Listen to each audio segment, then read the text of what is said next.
जय माता दी दोस्तों, आप सभी को हैप्पी नवरात्रि, चैत्र नवरात्रि की हार्दिक शुभकामनाएं। आज मैं एक बहुत ही सुंदर आप सभी के बीच में देवी गीत लेकर आई हूँ। तो आप लोग इस गीत को फुल वॉच कीजिए। कैसा लगा कमेंट बॉक्स में ज़रूर बताइएगा। बहुत ही सुंदर देवी गीत है। धुन है वो माई महारानी की मोहनी मूर्ति है, करेजा छुएला, उसी के तर्ज पर एक गीत है।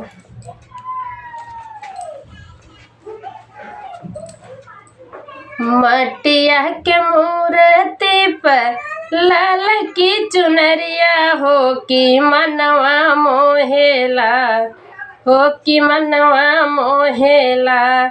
मैया के मोहनी मूर्तिया हो कि मनवा मोहेला, हो कि मनवा मोहेला।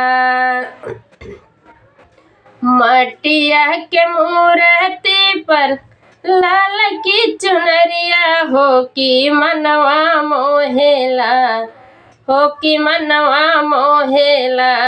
मैया के मोहनी मूर्तिया हो कि मनवा मोहेला। केसिया में शोभेला माई के गजरवा हो कि मंगिया में शोभेला, हो कि मंगिया में शोभेला। मैया के लाले रंग से नूरवा हो कि मंगिया में शोभेला, हो कि मंगिया में शोभेला। मैया के लाले रंग से नूरवा हो कि मंगिया में शोभेला, हो कि मंगिया में शोभेला। काली काली आँखिया में शोभेला कजरवा हो कि लीलरा पे शोभेला, हो कि लीलरा पे शोभेला। मैया के लाले रंग टिकुलिया हो कि लीलरा पे शोभेला, हो कि लीलरा पे शोभेला। मैया के लाले रंग बिंदिया हो कि लीलरा पे शोभेला, हो कि लीलरा पे शोभेला।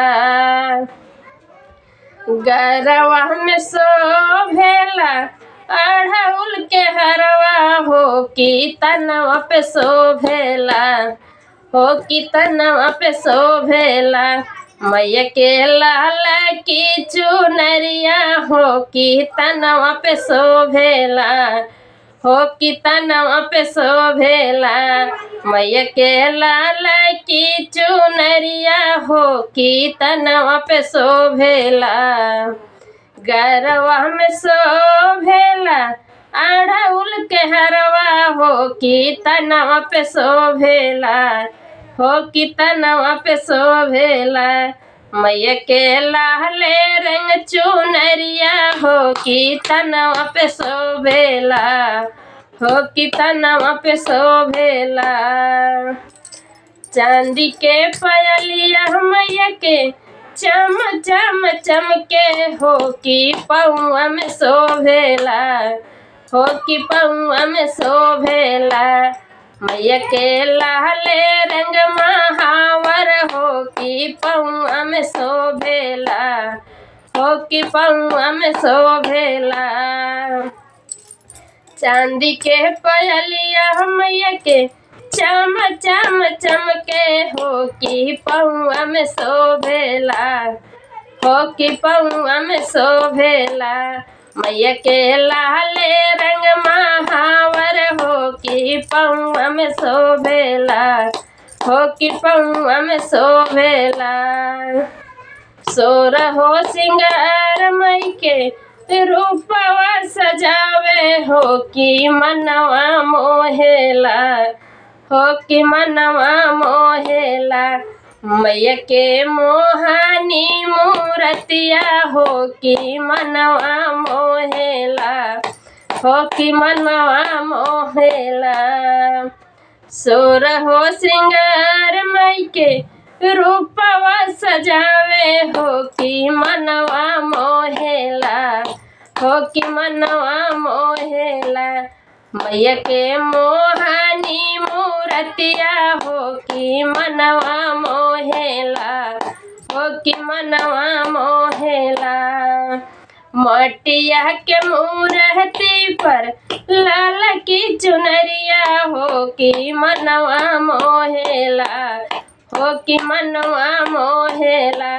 मैया के मोहानी मूरतिया हो कि मनवा मोहेला, हो कि मनवा मोहेला।